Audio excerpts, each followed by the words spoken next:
Hare Krishna, Krishna Krishna, Hare Hare, Hare Rama, Rama Rama, Hare Hare.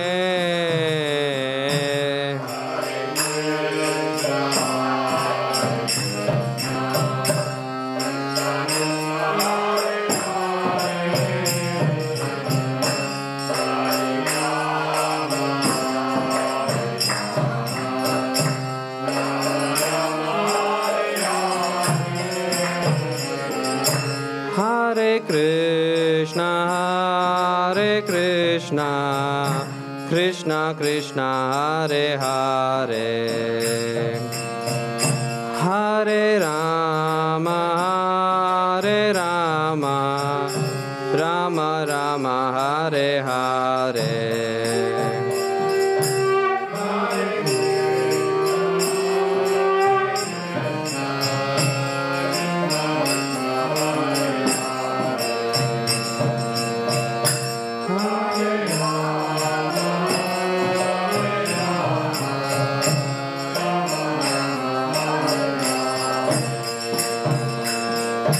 Hare Krishna, Krishna Krishna, Hare Hare, Hare Rama, Rama Rama, Hare Hare.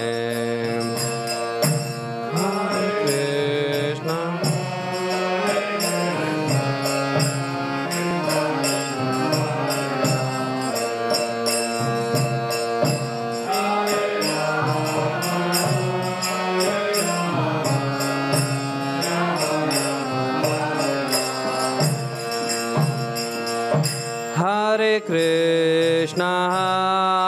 Krishna, Krishna Krishna, Hare Hare, Hare Rama, Rama Rama, Hare Hare.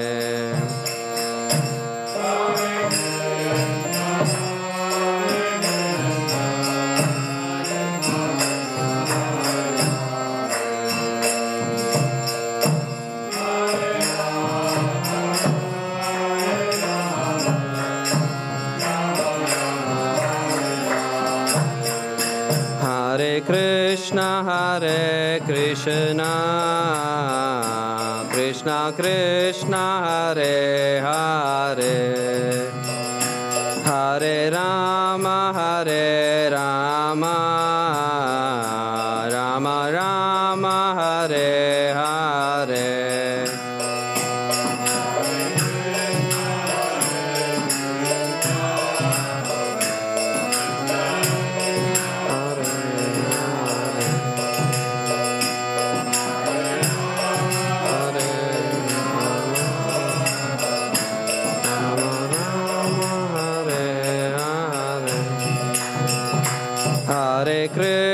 Hare Krishna, Krishna Krishna, Hare Hare, Hare Rama, Rama Rama, Hare Hare.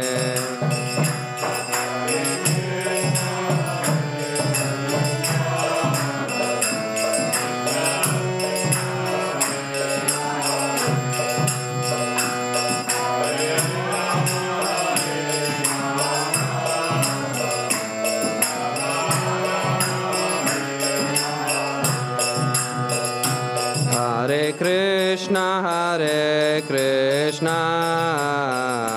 Krishna Krishna, Hare Hare, Hare Rama, Rama Rama, Hare Hare.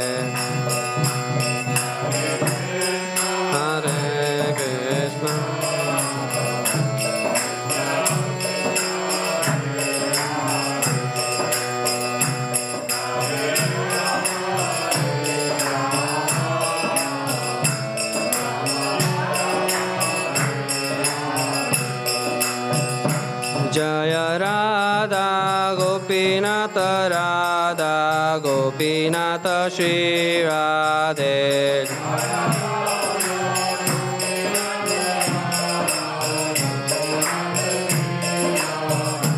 Jaya Radha Gopinath Radha Gopinath Shri Radhe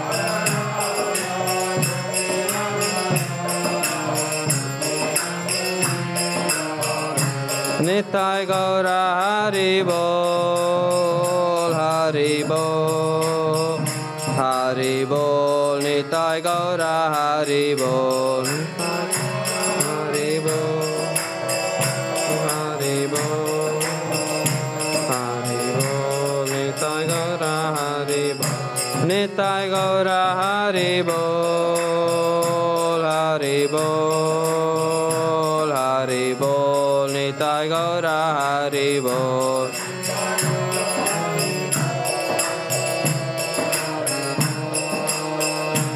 Hari Bol Nitai Gaura Hari Bol Jaya I didn't get that tune. Hare Krishna.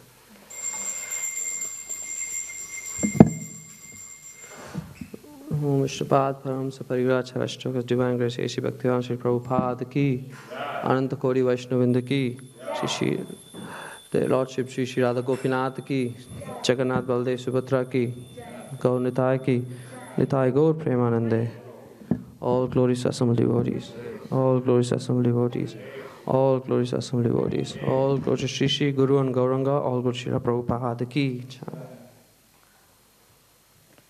Om Namo Bhagavate Vasudevaya Om Namo Bhagavate Vasudevaya Om Namo Bhagavate Vasudevaya Om Namo Bhagavate Vasudevaya Om Namo Bhagavate Vasudevaya Om Namo Bhagavate Vasudevaya Narayanam Namaskritya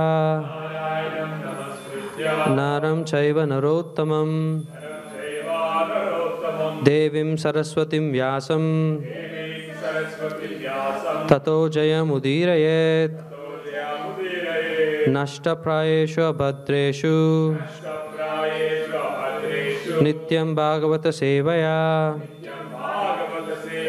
Bhagavate Uttama Shloke Bhaktir Bhavati Naishtiki. So, continuing on chapter 1,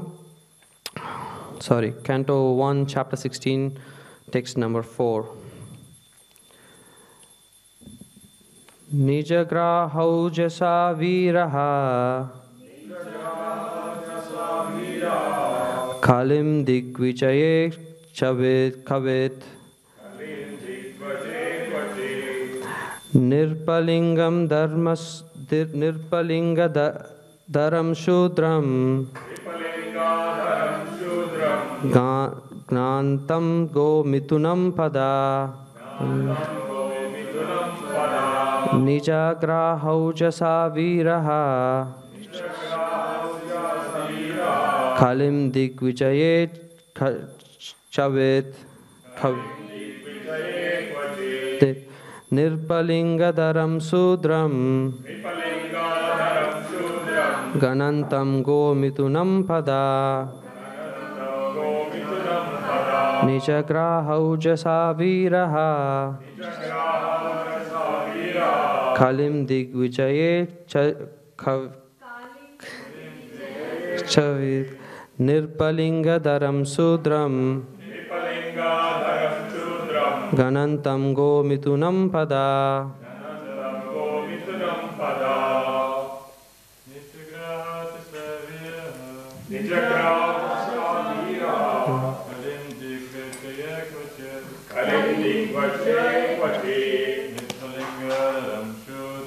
Nirpalingaram Sudram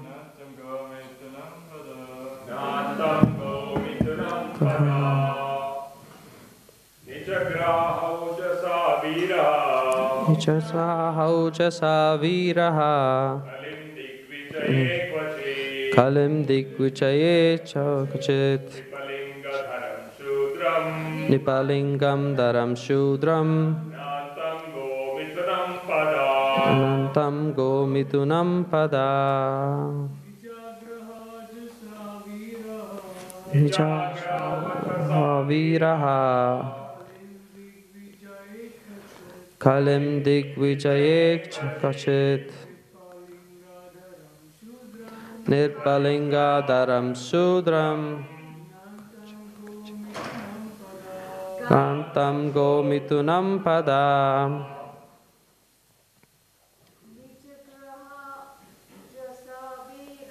Nijagrahau Jasa Viraha Kalim Digvijayek Kachit Nirpalingam Daram Sudram Kantam Gomitunam Pada. Support for translation. Nijagraha, sufficiently punished. O Jasa, by powers. Viraha, valiant hero. Kalim, onto Kali, the master of the age. Digvijaye, on his way to conquer the world. Kachit, once upon a time. Nirpalinga Dharam, one who passes in the dress of a king. Shudram, the lower class. Gwanantam, hurting. Go Mitunam, a cow and bull. Pada, on the leg. Translation purport by His Divine Grace A.C. Bhaktivedanta Swami Srila Prabhupada Ki Jai. Once, when Maharaj Parikshit was on his way to conquer the world, he saw the master of Kali Yuga, who was lower than a Sudra, disguised as a king and hurting the legs of a cow and bull. The king at once caught hold of him to deal sufficient punishment. Purport. The purpose of a king's going out to conquer the world is not for self-aggrandizement. Maharaj Parikshit went out to conquer the world after his ascendance to the throne, but this is not for the purpose of aggression on other states. He was the emperor of the world, and all small states were already under his regime. His purpose in going out to see how things were going on in terms of the godly state. His purpose of going out was to see how things were going on in terms of the godly state. The king, being the representative of the Lord, has to execute the will of the Lord duly. There is no question of self-aggrandizement. Thus, as soon as Maharaj Parikshit saw that a lower class man in the dress of a king was hurting the legs of a cow and a bull, at once he arrested and punished him. The king cannot tolerate insults to the most important animal, the cow, nor can he tolerate disrespect for the most important man, the Brahmana. Human civilization means to advance the cause of Brahminical culture, and to maintain it, cow protection is essential. There is a miracle in milk, for it contains all the necessary vitamins to sustain human physiological conditions for higher achievement. Brahminical culture can advance only when man is educated to develop the quality of goodness, and for this there is a prime necessity of food prepared with milk, fruits and grains. Maharaj Parikshit was astonished to see that a black Sudra, dressed like a ruler, was mistreating a cow, the most important animal in human society. The age of Kali means mismanagement and quarrel, and the root cause for all mismanagement and quarrel is that worthless men with the mode of lower class men who have no higher ambition in life come to the helm of the state management. Such men at the post of the king are sure to first hurt the cow and the Brahminical culture, thereby pushing all society towards hell. Maharaj Parikshit, trained as he was, got the scent of this root cause of all quarrel in this world. Thus he wanted to stop it in the very beginning. Om Agyana Timirandasya Gananjana Shalakaya Takshurum Militam Ena Dasmai Shri Guruve Namaha Shri Chaitanya Manobishtam Stvapitam Ena Bhutale Swayam Rupa Kadamayam Dadanti Swapadantikam Vandeham Shri Guru Shri Yuta Padakamalam Shri Gurum Vaishnavamscha Shri Rupam Sagrajatam Sagana Raghunatam Vitam Tam Sajivam Sadvaitam Savadutam Parijana Charitam Krishna Chaitanya Dev Shri Radha Krishna Padam Shri Jana Raghunatam Vitam Tam Cha He Krishna Karuna Sindhu Dina Bandhu Jagatpate Gopesha Gopika Kanta Radha Kanta Namostute Tapta Kanchana Gaurangi Radhe Vrindavaneshwari Rishamanu Shute Devi Pranamami Hari Priye Vancha Kalpatarubhyascha Kripa Sindhubhya Eva Cha Patitanam Pavanebhyo Vaishnavebhyo Namo Namaha Jai Shri Krishna Chaitanya Prabhu Nityananda Shri Advaita Gadadhar Shivashadi Gaura Bhaktavinda Hare Krishna Krishna Krishna Hare Hare Hare Rama Rama Rama Hare Hare. So Hare Krishna, welcome for a good Monday morning. So here we see the chapter titled How Parikshit Maharaj received the age of Kali. We see that Parikshit Maharaj sees someone hurting the cow and a bull.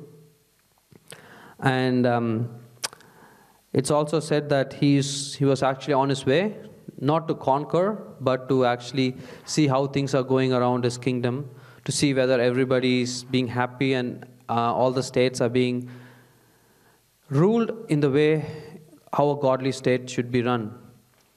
And Prabhupada says in the purport that people with no higher ambitions in life who come to the state management, their first cause or first propaganda is to cut off the Brahminical culture.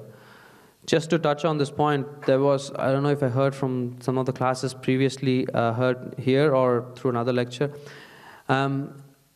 when British came to India, they could not penetrate their culture within the Indian community because it was flourishing in its own way, and they could not understand what's the cause for this.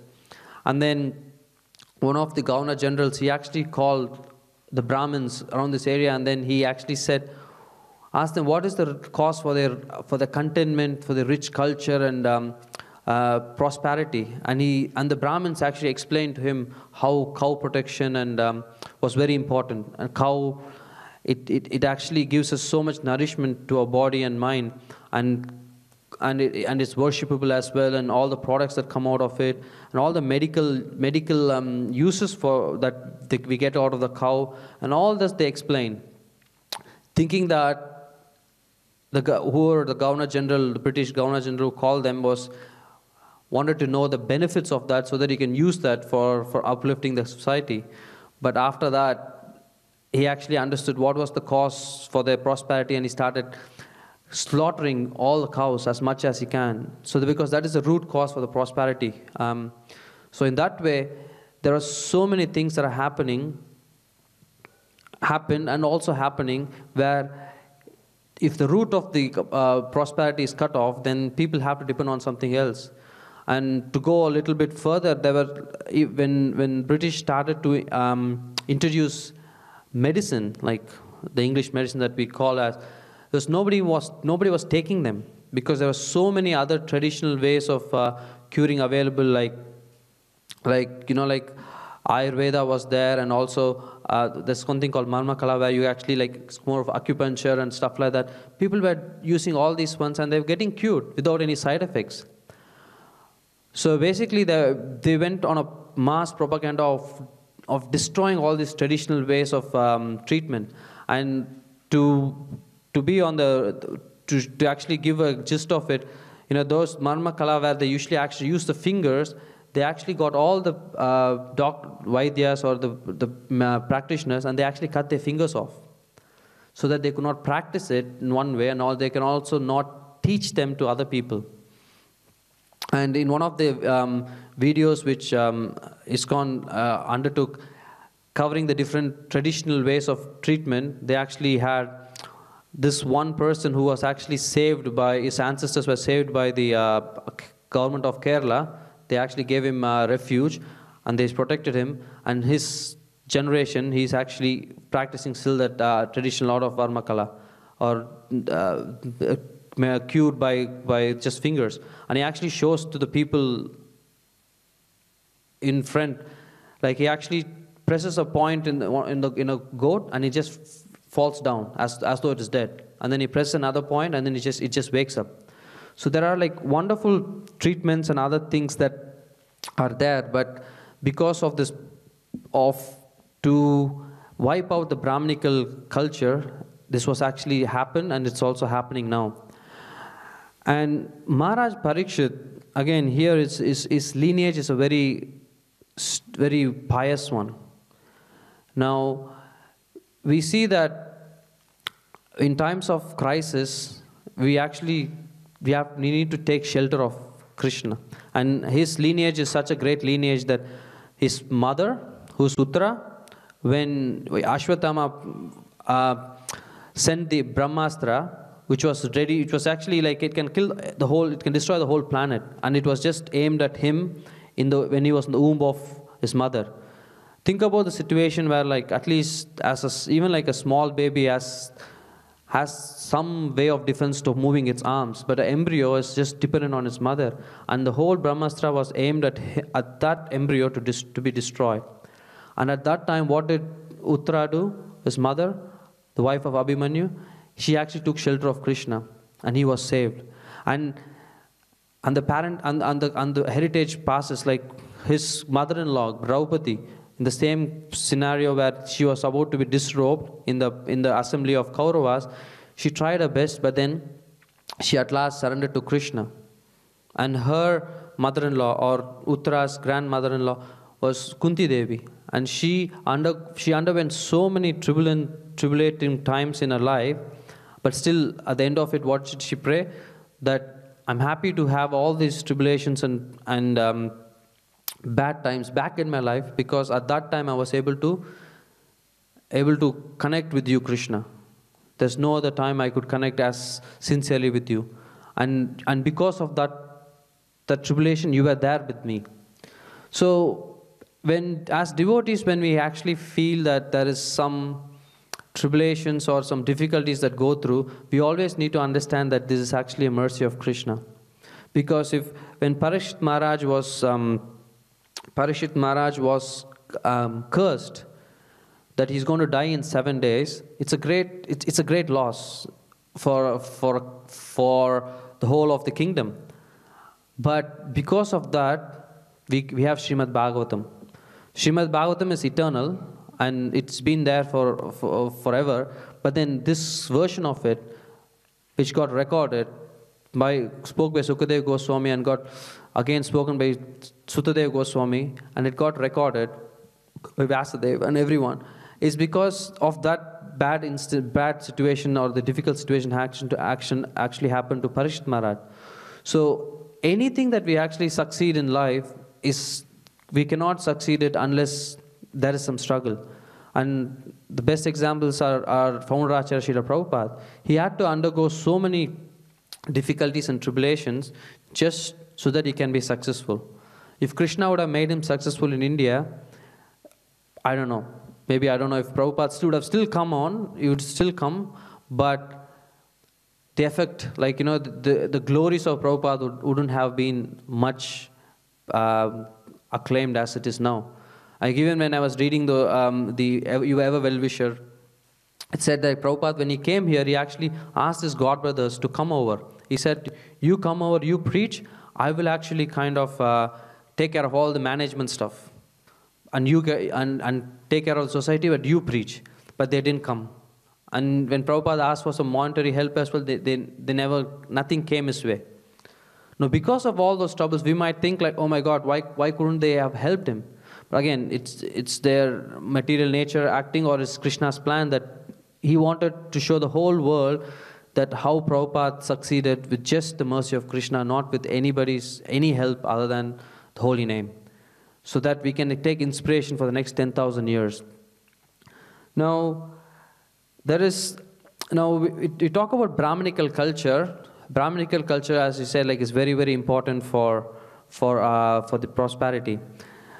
Now, there is a story in the Puranas about Gautam Muni, and this is where it's the whole meaning of who's a Brahmin, who's not a Brahmin got twisted in the Indian culture.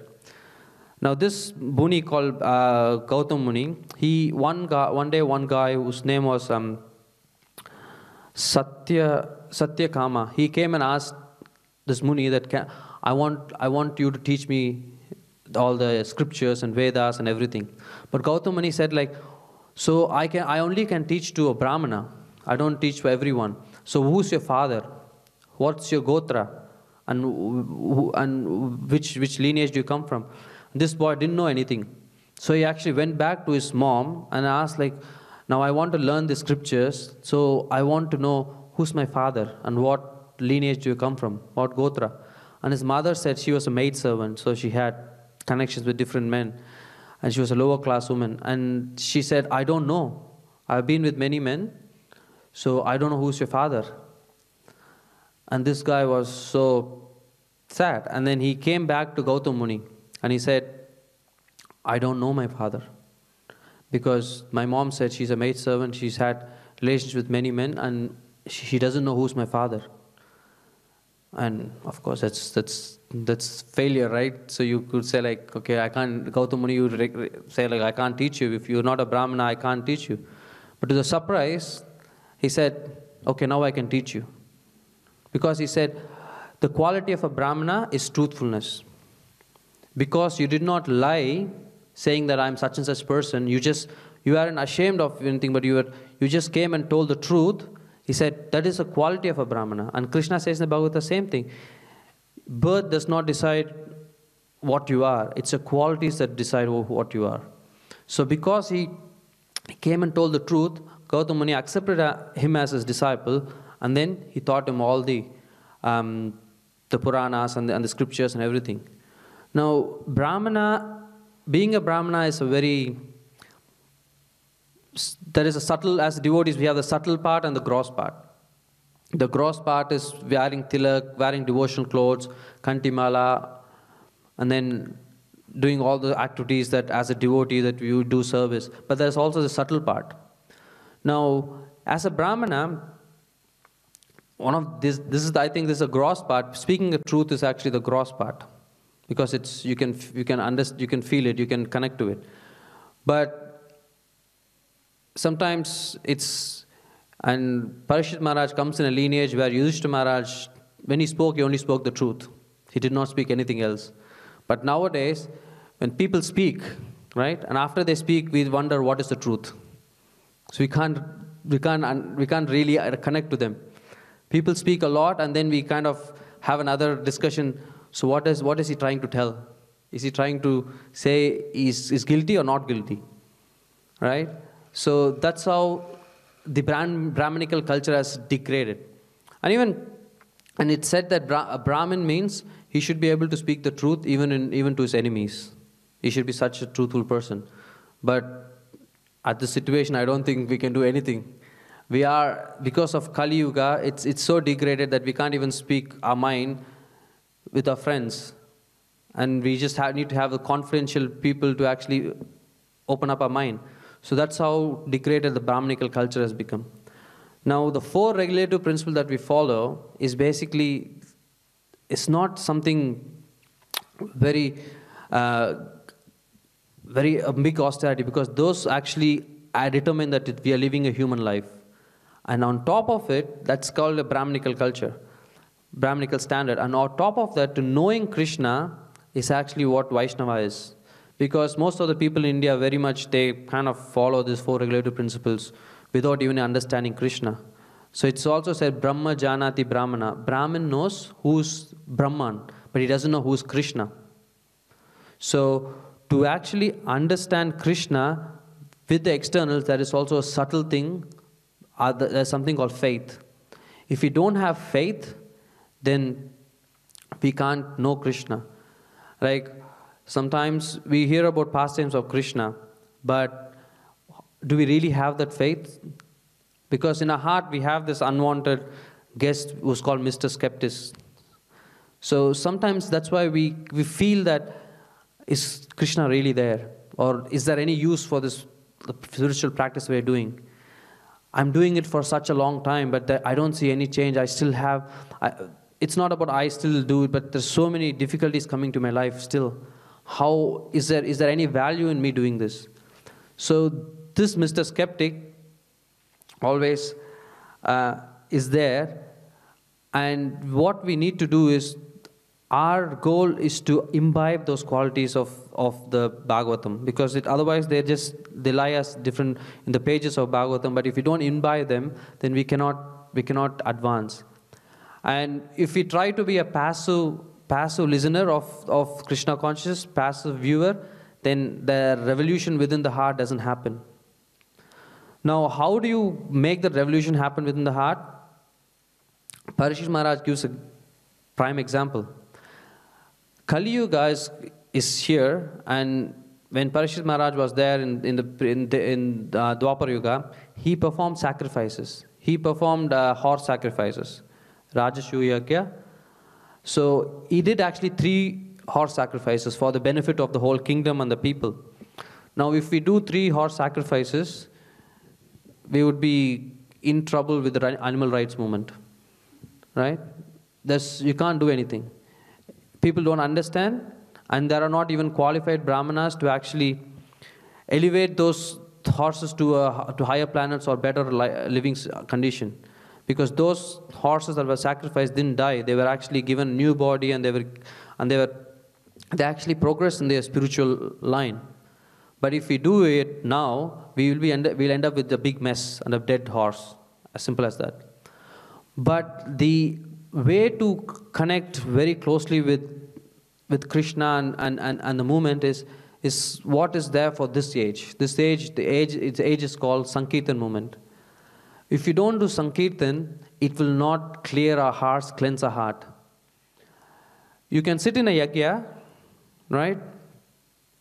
And you can do this experiment by yourself. You can sit in a yagya. All that comes out is sweat, and you might cough a little bit because of smoke. But I don't know. I don't know if it's different. But for me, I don't think that I'm connected to Krishna, or like in other ways, this dependence of Krishna is not there. But then if you go on a Harinam, or if you take a book and you try book distribution, you can't. I remember this wonderful, pastime, but a quote which Vijaydas Prabhu you said. Like, there was one brahmachari in New Zealand. He used to do book distribution, and then he got married or whatever, and then he again wanted to start book distribution or something way. And then when he told Prabhu, he said like, he said like, are you excited to do book distribution? I said like, I am, but the thing that very hard thing is like, I need to surrender to Krishna now. Because without surrendering, I can't do book distribution. It's not possible. So, which is that activity which can actually connect you to Krishna? That's very important for this yuga. That's why it's called Sankirtan. Chaitanya Mahaprabhu came and established that no matter how much you struggle, how much you try it by yourself, you can't actually succeed. You can only succeed if you do Sankirtan. And if we want, in our ways, like when we read this, what can we do? Like all the state managements, the ministers, the higher officials in the state are all not of the Brahminical standard, and they are the ones who are actually kind of promoting cow slaughtering and all the other activities which are not good for the improvement of the society. But if we might think like, what can we do? We can't do anything. Literally, we can't do anything. But the only thing that we can do is distribute books and go for Harinam. Because if you do that, the consciousness of the people around will change, and they'll start questioning. And we've seen like many people who have read Srila Prabhupada's book have actually stopped doing nonsense religious activity and taken devotion service seriously. That revolution can happen only if you can touch the consciousness of the people. Now, how much ever PR you have, public relations you have, you can even get a meeting with the Prime Minister of any country, but even if you meet the Prime Minister, what can you say? Is he in a position to listen to what you say? You only got like limited amount of time to have a meeting with him, and you can't speak more than maybe 5 minutes, and you can't give a hardcore Bhagavatam class there, right? So all you can do is like give people some books, and those books will reach them some way or other. And if they in their times, and don't think like difficulties only comes to devotees. Difficulties comes to everyone. Like there are times when the higher officials, they might be in a very critical situation, in a very in a catch-22, what they call as situation where he doesn't know what to do. And that situation, he might open up the Bhagavad Gita or the Science of Self-Realization, if it's there in his cupboard. And that's all you can do. And with that, slowly things start to change. So this Sankirtan Yajna is the most authorized way of preaching in this Kali Yuga. Other than that, there's no way to bring people of different ethnics and different nationality. Because you can only have friendships with about maybe 10, 15, 20 people, and to maintain friendship with 10, 15, 20 takes a whole life, because you got all these different things to do. How can you reach out to many people whom you don't know? This only way is by book distribution. And we actually don't understand how much Prabhupada actually stressed it. I'll just give you an example. When me and Radha Vinod used to do book distribution last 2 years, I just want to quote this example because sometimes people appreciate us more than what we do. And there are people who are doing different yoga systems and everything, and they do have some, I don't call it siddhi, but they do can connect to it. So we actually saw, when we had the book table in Hornsby, there used to be this one boy who used to come. He's an Asian boy. I think he's studying his high school or something. But he is very much interested in his crystals and meditation, everything. And he's drawn to all these yogic thing, everything. And he can actually see the aura around people. He was actually talking to us about all these things, and we never took him any serious. We didn't take him seriously because we meet so many people in book distribution.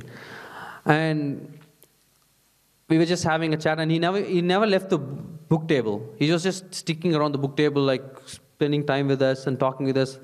And we found it like he's kind of like, taking a time off.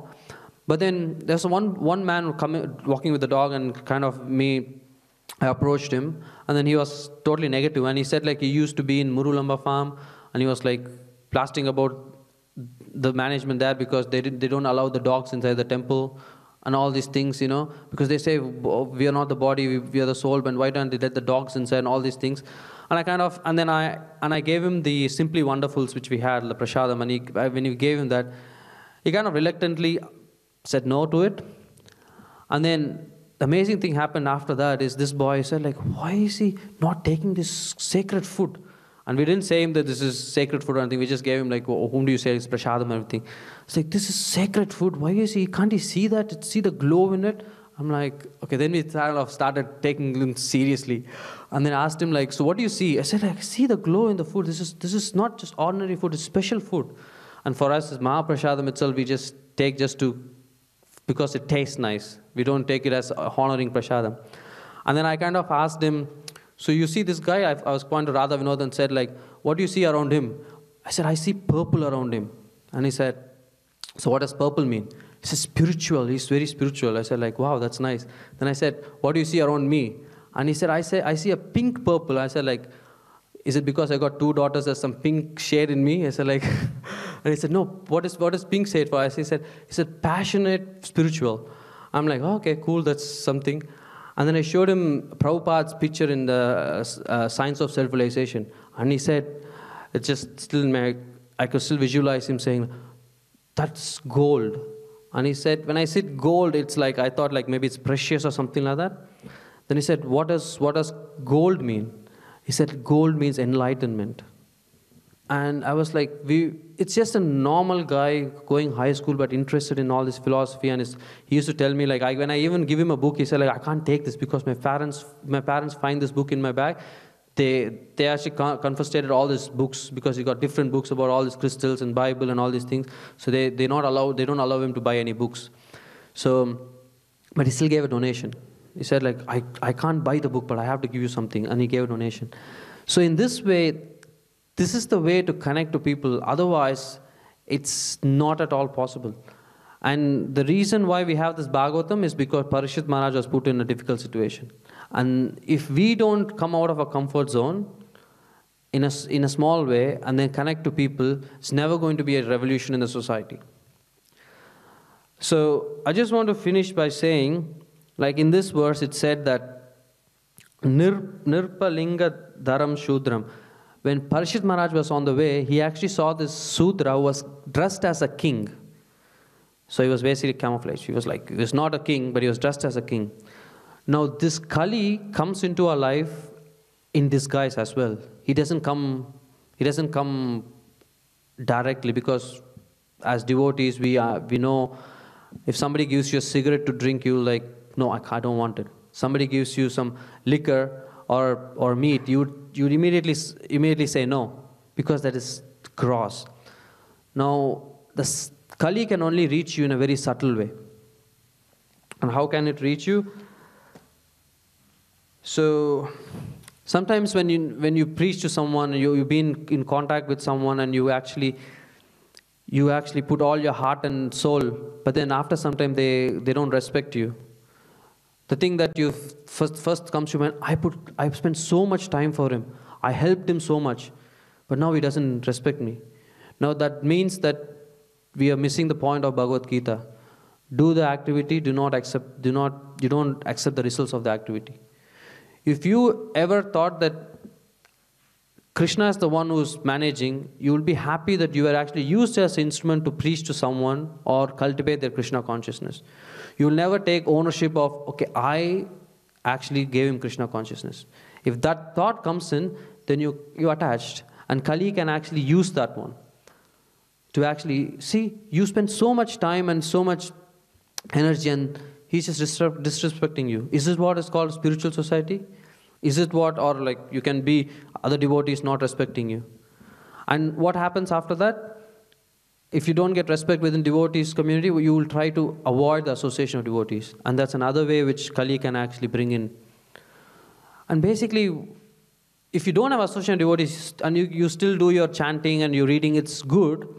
But it's just compared to, like if you have a car, how much distance can you cover in a city traffic? And how much distance can you cover if you're on a highway going on a speed of 110 kilometers per hour? It's the same car, same you, and you have all the fuel in the car, everything is the same, you have the same driving skill, but because you are in the city traffic, even if you want to, you can't cover much difference.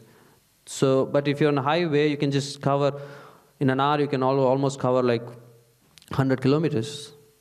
But in city you may not be even cover 5 kilometers or 10 kilometers. So association of devotees is like traveling in the car in a highway with favorable situation.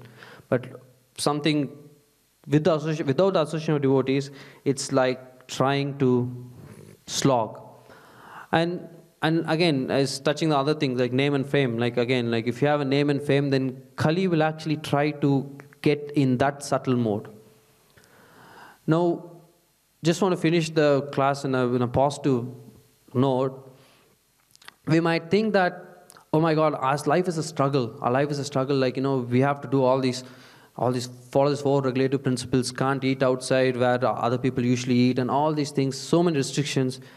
So what am I getting out of it? Now, and we never know, like, when are we going to go back to Golok Vrindavan? But the positive way to put it is, like when people go for vacation, right? When people go for vacation, it depends on how much money they have. If you got just $5,000 in your bank account, maybe you can go to Bali or you can go to close by New Zealand or Singapore.